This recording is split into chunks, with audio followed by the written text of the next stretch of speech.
Hello, my dear children. How are you all? Hope you all are fine. Students, in the previous class, we began a new chapter. So, what's the title of the lesson? Tell me the title of the lesson. Yes, very good. Rosa Parks sat still. Who's the author of this story? Rosa Parks is the author of this story. Rosa Parks sat still. So, shall we start today's class? Okay, let's start. All of you take page number 101. Students, now all of you pause the video and read the story loudly and note down the difficult words. Students, hope you read the story. Now, I'll give you a model reading of this paragraph. All of you listen attentively.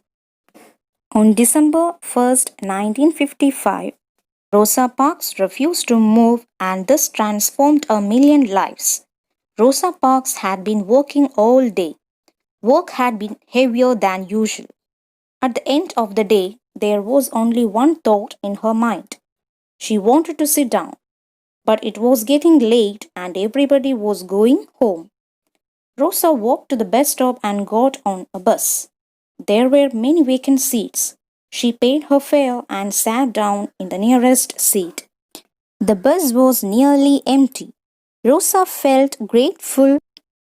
Her feet were very tired. They really needed a rest. That was, however, something only Rosa knew. The driver of the bus knew nothing about her feet.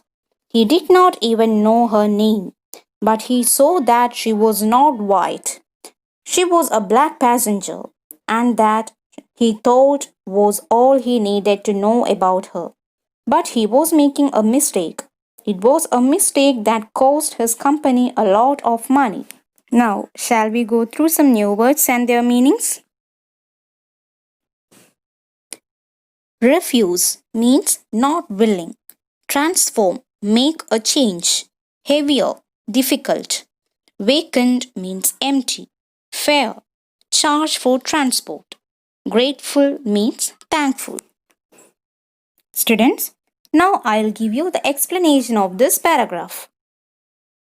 On December 1st, 1955, Rosa Parks returned from her workplace after a heavy work of the day. At the end of the day, she felt very tired because of her heavy work.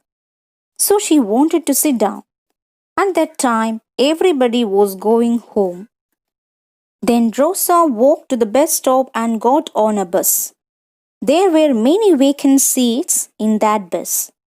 As she was very tired, she paid the bus charge and sat down in the nearest seat. Rosa felt thankful because the bus was empty. Her feet were very tired, so that she really needed a rest.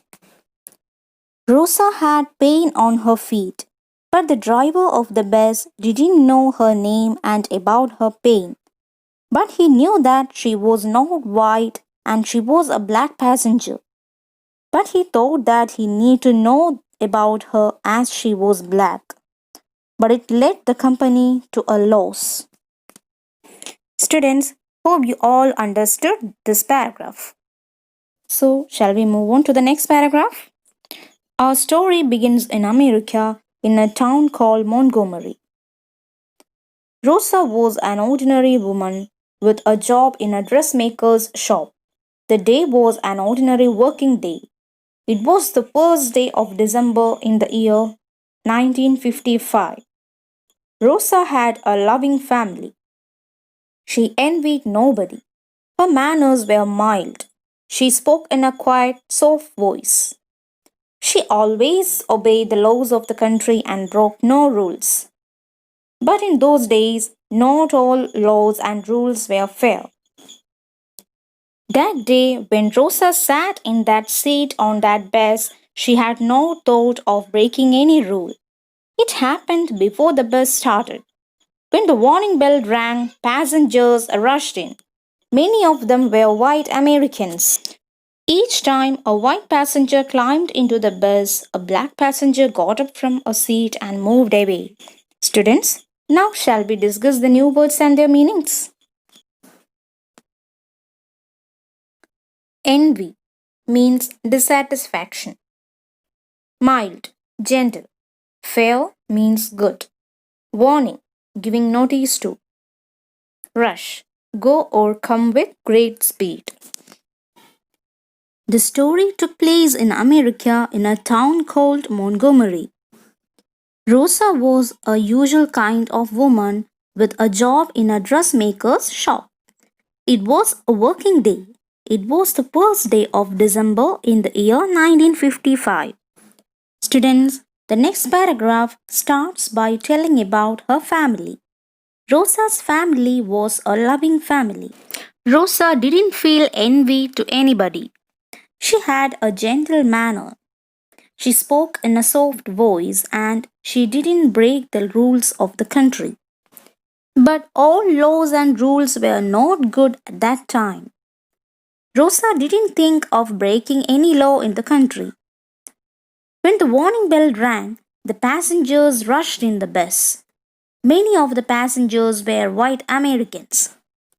Here, the rule was when a white passenger got into the bus, a black passenger should get up from the seat and move away. That was the rule of the country. Students, I think you are anxiously waiting to know what happened next. Am I right? So, we will go through the rest of the story in the next class. Hope you all understood and enjoyed today's class. We will meet in the next class with the rest of the story. Thank you, dear children.